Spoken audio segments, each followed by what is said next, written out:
Hi everybody, good morning. I'm doing quick walkthrough for this APIWizard breach, investigation security breach at APIWizard. Basically the story, they tell us they give us access to the system.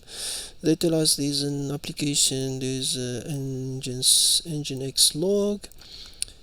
Somehow their data was published online in Telegram. Cleaning infected file, but hacker can always one step forward, so it means somehow maybe many ways for persistence. No, let's start. I'm trying to do this room in different way. I'm not following directly what the steps there, so the idea is let's do the usual what we do and collect what we can find. So now basically I'm accessing as a dev. So that's exactly what the username password they give us. So if I go to my home directory, of course, first of all you need to check everything that we know. These are good rooms to check in TryHackMe. There is the Linux forensic, there is Linux log investigation, show you the cron and all of that. So these rooms is good to follow. This one is Linux process analysis. So if I go to my analysis, so if I'm there, first thing I can check is, for example, start with the usual suspect. Cat bash, for example, history. The first thing you get straightforward in history that someone will go to etc folder, check the kernel. This is main. This is the application that we have. Application. Then you got this is the part that we're interested in. So let's collect the information we have. So he stole a file called config.php and send it to the server with this IP. So he uploaded it. So this file was stolen, so it was exfiltrated. Maybe that's the last question for the other one. So we know that file. So what takes that file? So let's follow the steps to that service, and then we go. The application is main. Now this is a straight fast API. It's a Python application. There's nothing there for it to get the detail. You go to the SRC folder that's how Python work. We can see the config file that was stolen. A reason why it's stolen because it has this information. There's a login there, and then it has port 8081. Remember the application, I have it here, it runs port 80. A reason why it runs port 80 because we have Nginx in the system as proxy, so we have etc Nginx as a site available or whatever. So we can go what's inside. That's a time application that we said, and you can see it's listening in port 80 and then forward to port 8081. So we not get confused why port 80 and 81 here. So the other things we can check, we're done from the application, but let's go to the home folder, do the user suspect. So vim.profile, let's see if anything in the profile stand out. Nothing. The next one is vim bash rc. Is there anything stand? Nothing dodgy. So we have profile. Of course, we have mysla.ssh.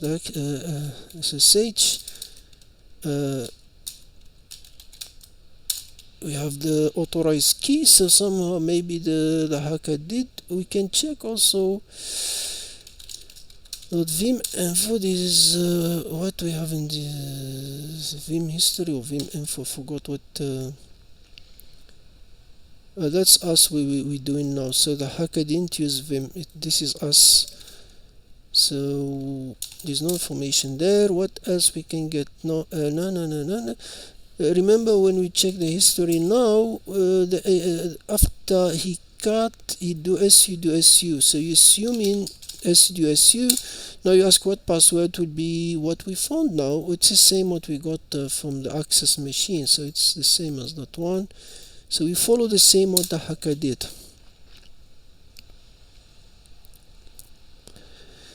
And then remember when the hacker is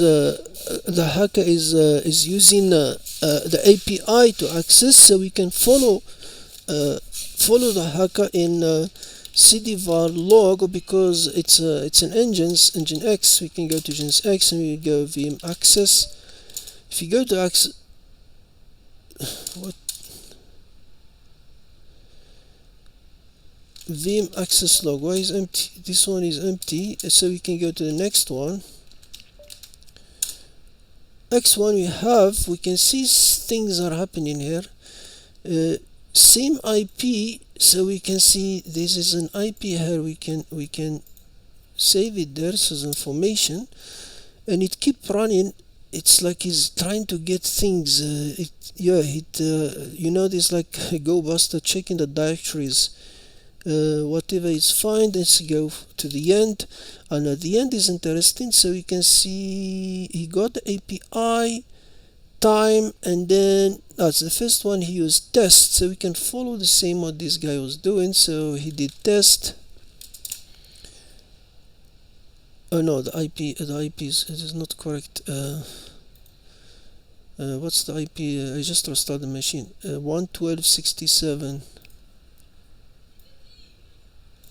112.67.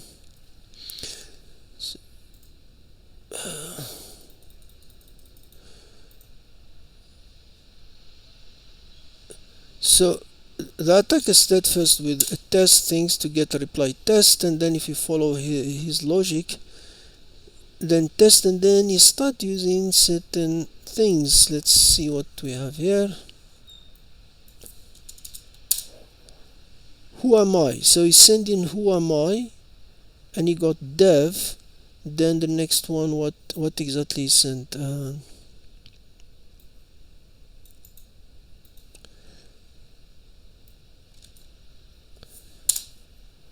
This is who am I. So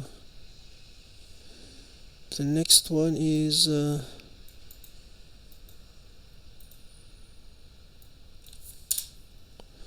PWD, and then the next one is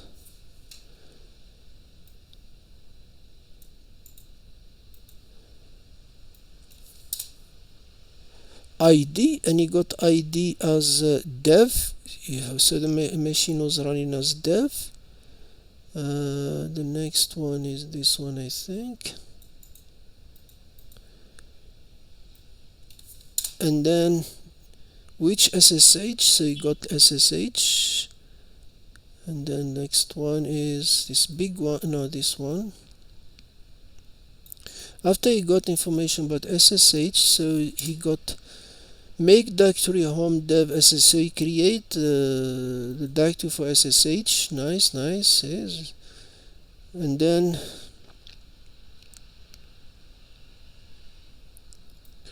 we're not redoing the keys, so let's try to use URL encoder here. Then he echo SSH keys in home authorized key of the dev file, so we know what exactly happened. So it's not like some secret. So we can do the same things with curl here. So we can just you can even do cat etc. What the hell? Hold on, where is it? Cat etc pass wd. You can get the whole chalada, or you get all cport and dev and all of that. It's not interesting for us. So we got the access point from the log. So we know now is the information we got is so far that's what we collect. Now we are in the root, so we can go to the root folder and see what we have there. Now this is some file interesting. We have this file. What is this file? Let's say if you cut that file .dump.json, sorry.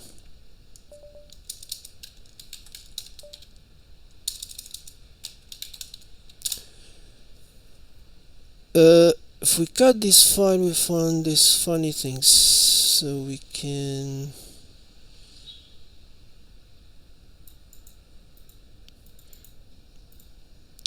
it's base 64. Let's decode it. C0 is, let's see what we have there. Let's go to our friend decode. So it's an IP address, it's an external IP, I think. Then the C1, what is the C1? It's a longer one. Let's see what that one gives us. Oops. Some long string, so let's put there and then see what we do with it later on. C2 value is this one. Let's see what's on that. These are 3 IPs. Not really 3. This one is 021, 021, 022. There's 2 IP addresses here. So we got that. That's cool. So this is the file. So the next one I think interesting is this cast review file. It has information, email address or something, but in the top we have very interesting thing. It's more like the flag that we might need it later on. So let's put this file there, name of it, so we can before we answer any question, let's collect as much data we have. So we have this file that contain, this is clearly the flag for the last one, so review.csv. So now we continue in we got in where we got it, the files. So what other interesting file we can see? We can see the vim.profile, nothing special. vim.bashrc,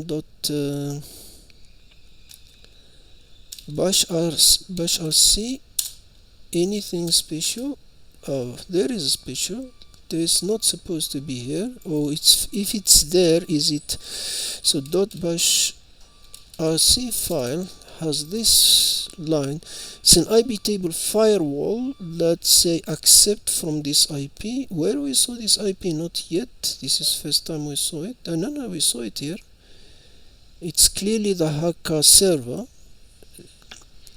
So it's accept connection from this IP and then drop from a 3578 and then curl to this.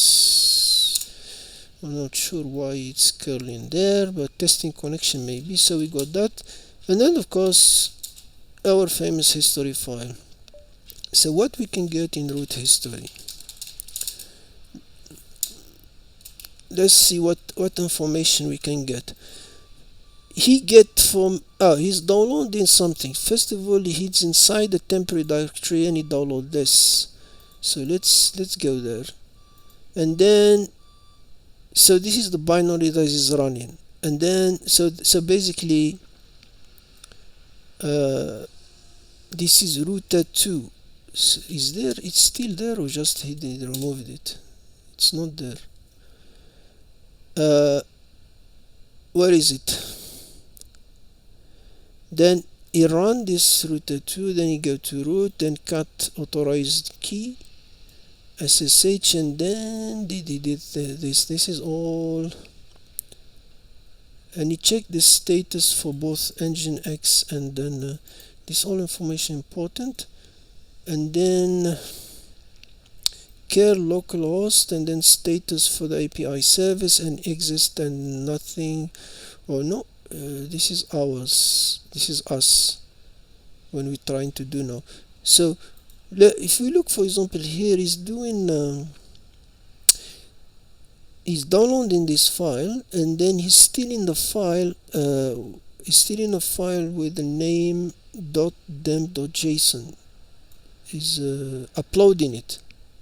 So dem.json, what we said dem.json has got demp.json.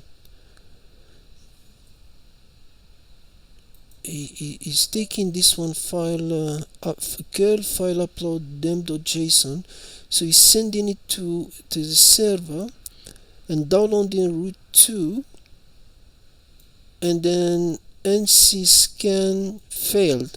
This basically is scanning local IP 192 minus v, it means show only the one that not failed. So he's trying to find which port is open here. So he's looking for open port in the local network. and then what is like he found the port 8080 open, and then he curl 192, and then when he found it open, he stole cde backup.csv from this local network, and then he moved it to review.csv. That's where we got the flag in review.csv. So for now we have 7 information. What else we can do? Okay, in a normal Linux, of course, the first thing you can do is the cron one. etc can the cron tab have any information? Okay, very interesting. So the file cron tab, so now we go in somewhere. So cron tab have this strange line. We have a service running at root and has that variable. Now if we ask echo what's this variable is,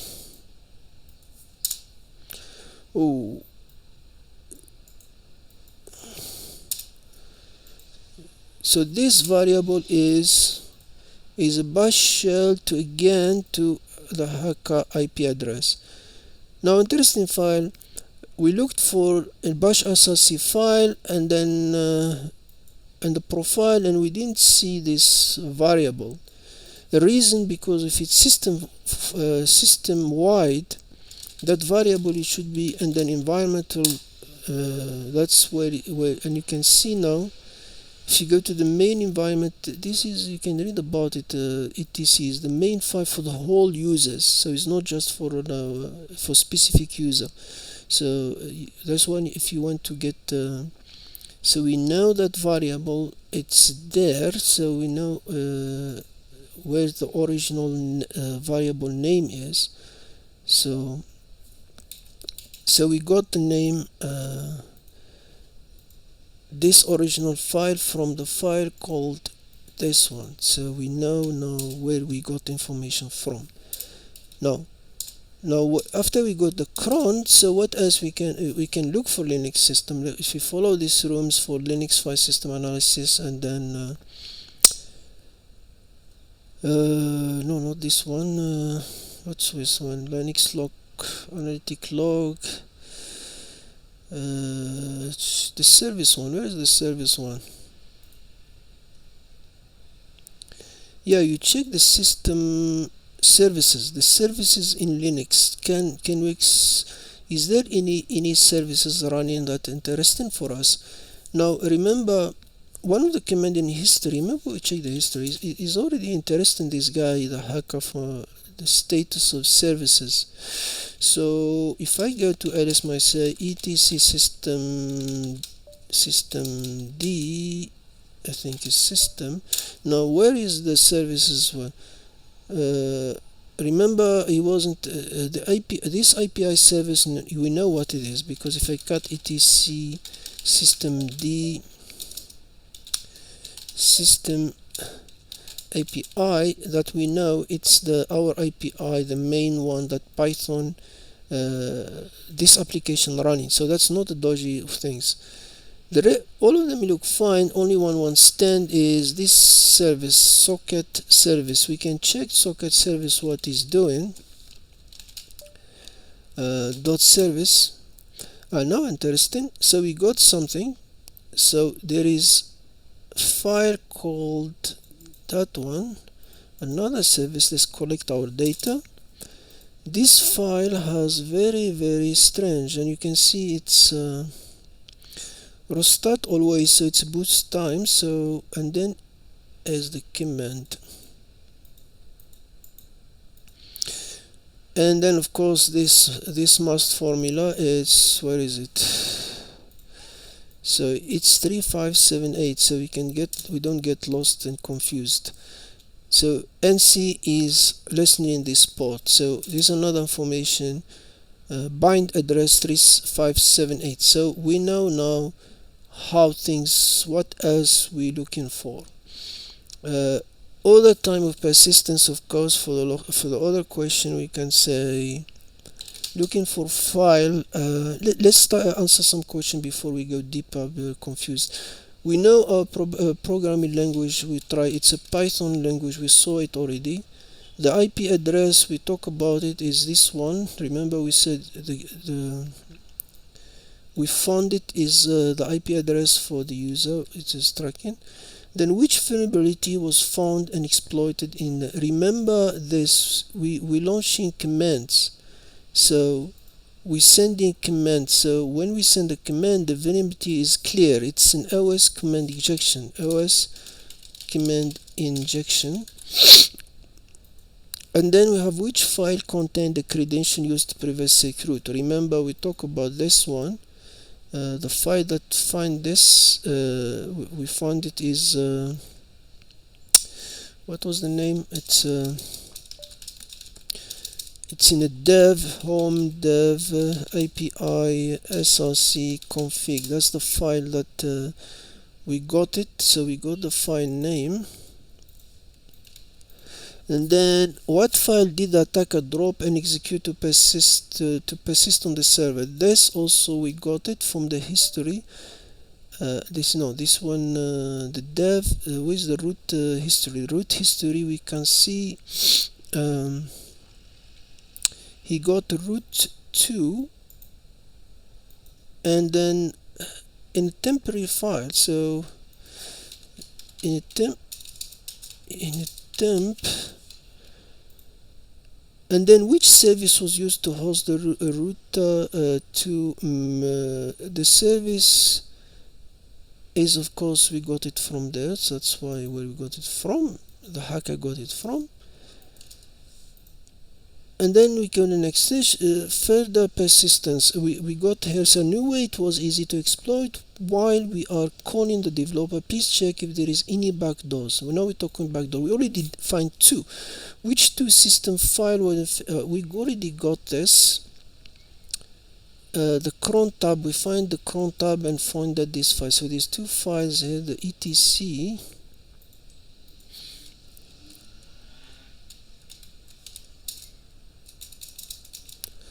And then we know where that environmental variable were, so it's there. So here we just need to no. Then what is the C2 API malicious act? Remember his IP, it was all over. We find it here. We find it here. So it's no, not that one.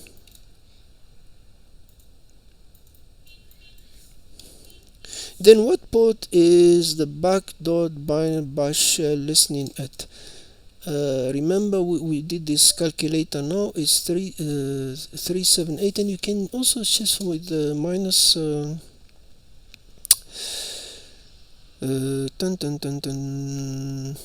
minus TULN. You find that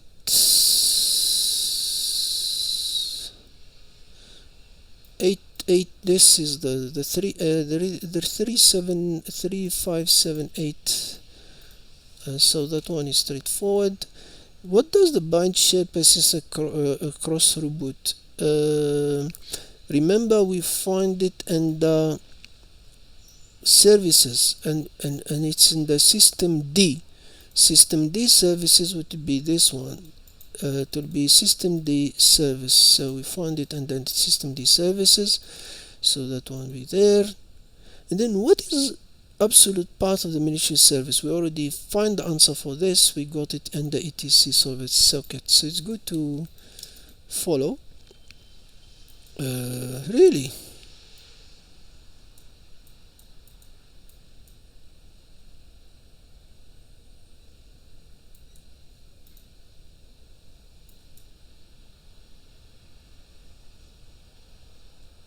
Not API service. Why I'm copying the wrong thing? It's in the etc cat etc system D system socket service. It was in the socket service. So this one is not correct.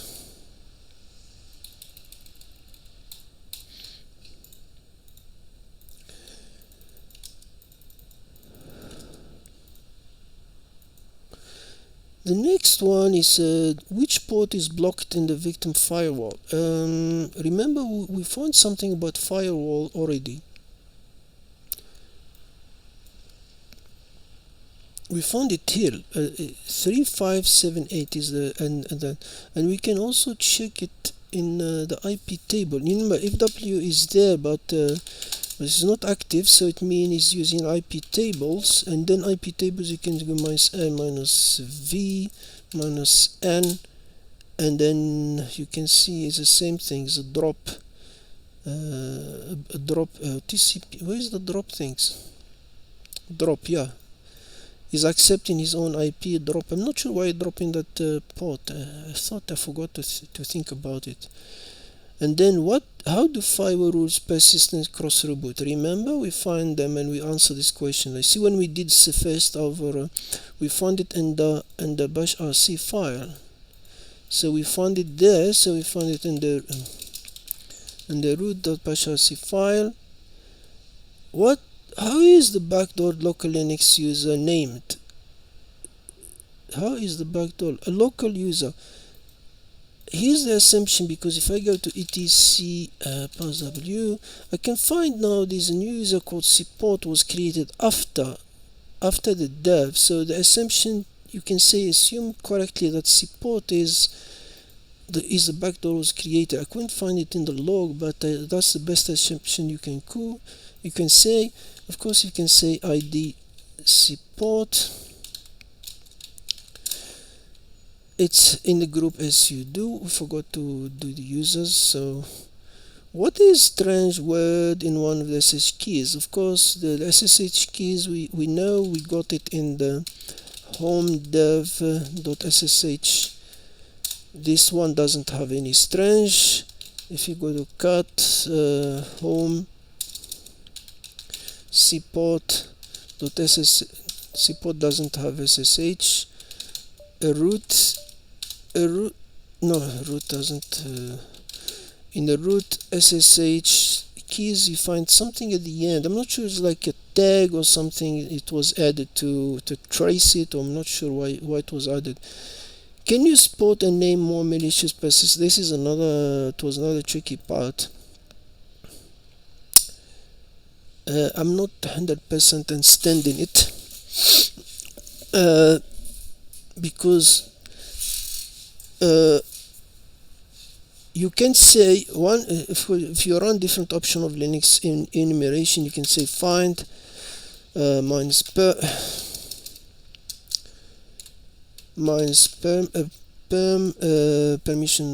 the 4000 type file. I don't need error. I'm root, so I don't need to check for error. Like when you do search for a normal user. Look here, when you look to them, yes, you can play around, but there's one thing come to the first thing. Is there really an antivirus installed in this machine? Because claim AV is an antivirus.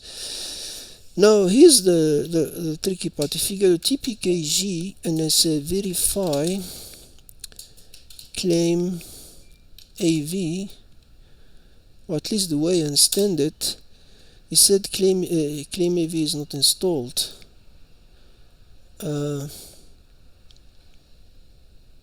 So what exactly that claim AV is doing there? ls minus la use a binary. Yeah, it has the S for root. So even if it was real, you're not supposed to have root in my best understanding. So and the issue is, even if you try to say find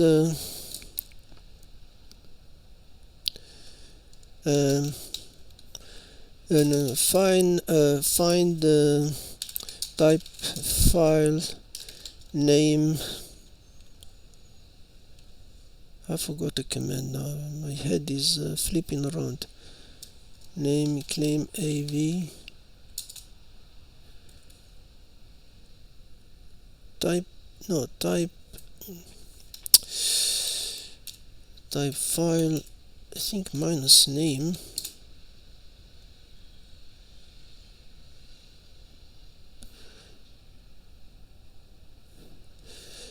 No, not type, minus type.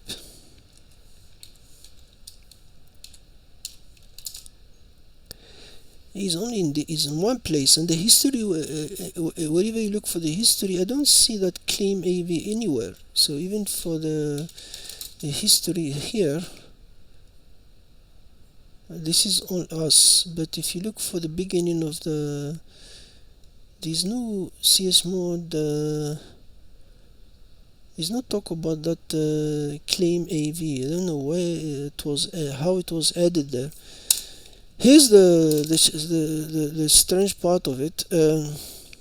I don't see the history command that dealt with the claim AV. No, but how to find what is, because the question is very tricky one. What are the origin and the backdoor binary from the question 6, and what technique was used to hide the backdoor creation date? Can you spot a name? I think this is SUID binary or something. One way to do it is, say, for example, since I can just say MD5, can we know these things, what is the MD5 user binary claim IV, and then if you go to virus total,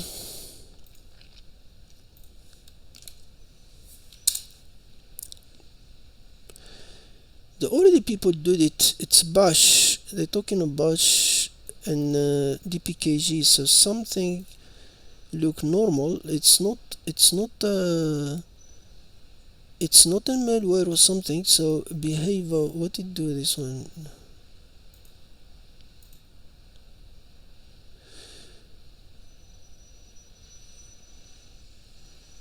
So the community, what they share, the community, they share this one shared HTML report for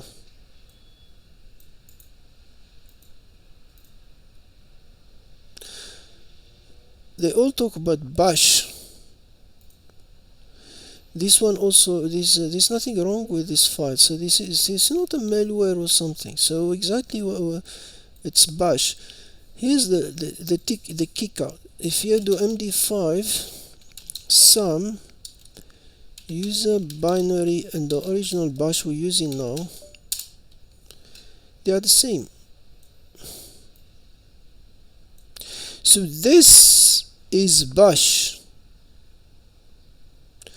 and you can know when you say user src binary. Look, for example, if I say claim, I will put in ls.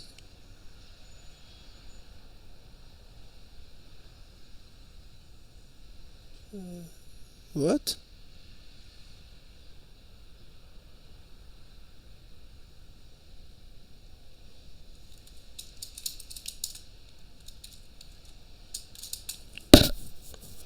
No such file or directory. Even if you do is a binary and run it, it doesn't do anything. What happened now? It doesn't want to work. Can't use binary file. If you do file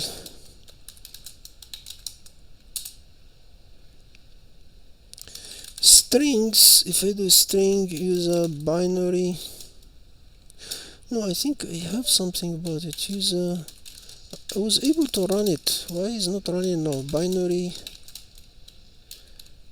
H doesn't.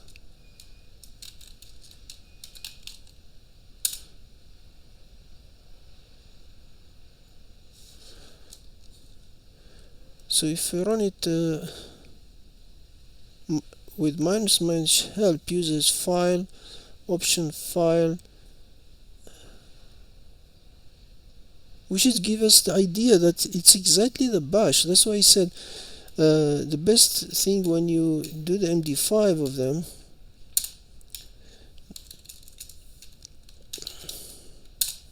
they are the same. So you can say it's the original is this. So you can play that answer. But still, I really like to know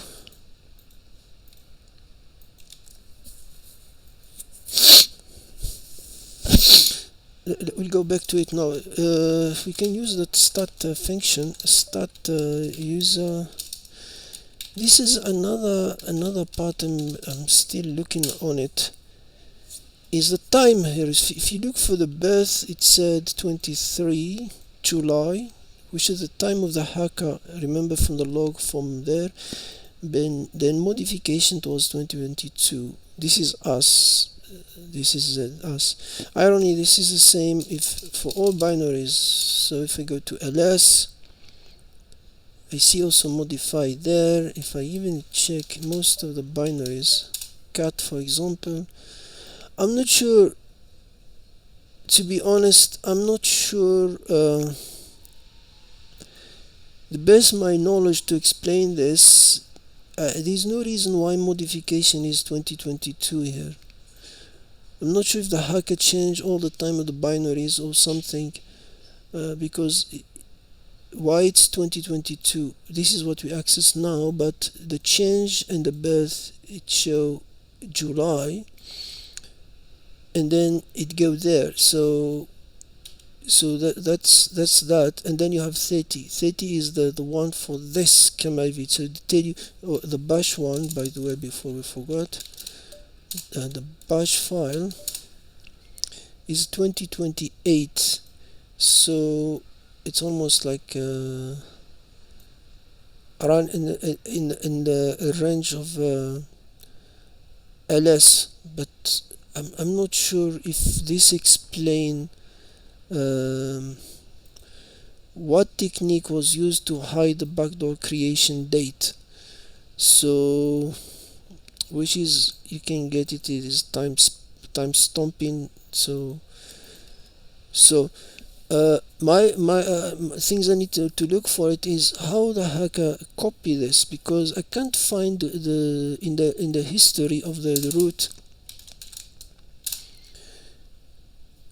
because this is the history of the hacker. He did this, he did that, authorized kick, that, and then I don't see a mention of CalmAV, where he got it from.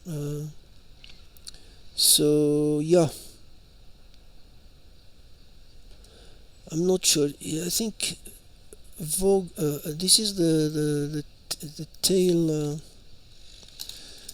T minus F var log W. No, not tail. How you read this file? I forgot. Yeah. Because the hacker he read this too. The BTMP and the access logs, and then last log dash clear dash user root. So he cleared the root for us. So guys, this is I'm not 100% this part. I'd still look for it. If I found it, I'll put in the comments. So we know there is this. We know this is not an antivirus CalmAV. We know this is a copy to each other because the hash it show the same. Now if we go to the next one, is what file was dropped which contain gathered victim information. The victim information, we already got it. We remember when we said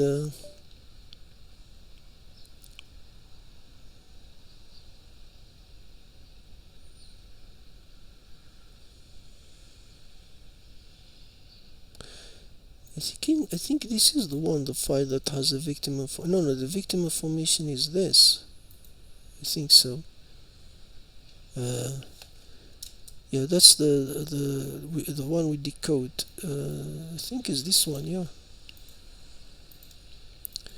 It was in the root, I think. Otherwise we need to look around.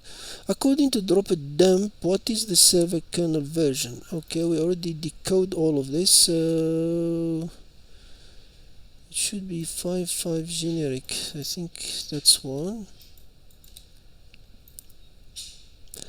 Then which active antenna on IP were found by the router network scan? that's the information we got. So these two IPs, 121 and 122, so we can know is that one.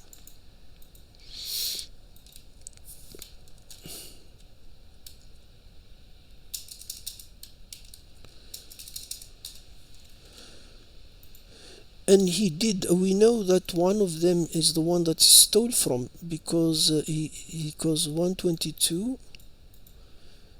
at 21 he didn't try it. He tried 22 where he stole the information. And then how did the attacker find and expose HTTP index in another internal IP? This one we know too, because from the history of root, that's how he scanned the local network. You can see he's removing the face, so he's looking only for open. And then what command was used to exfiltrate the CDE database? CDE database,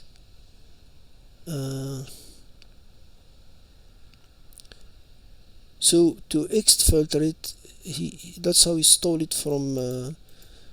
I think that's I think the request stole it from the local IP.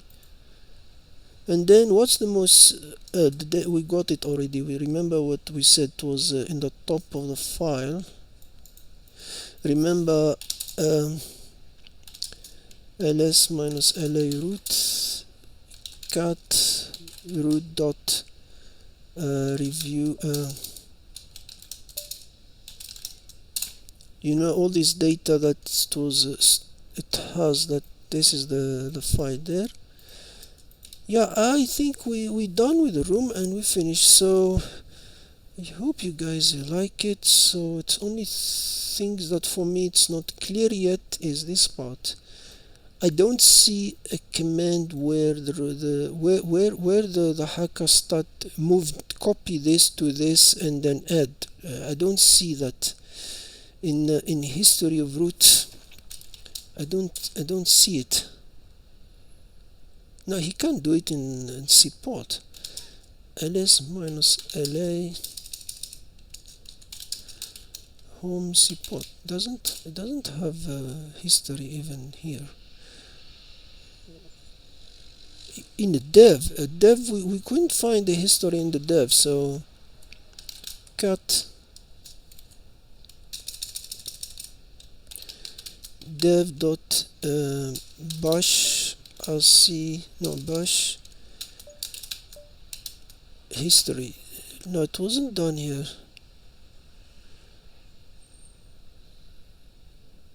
So I don't see where exactly did this.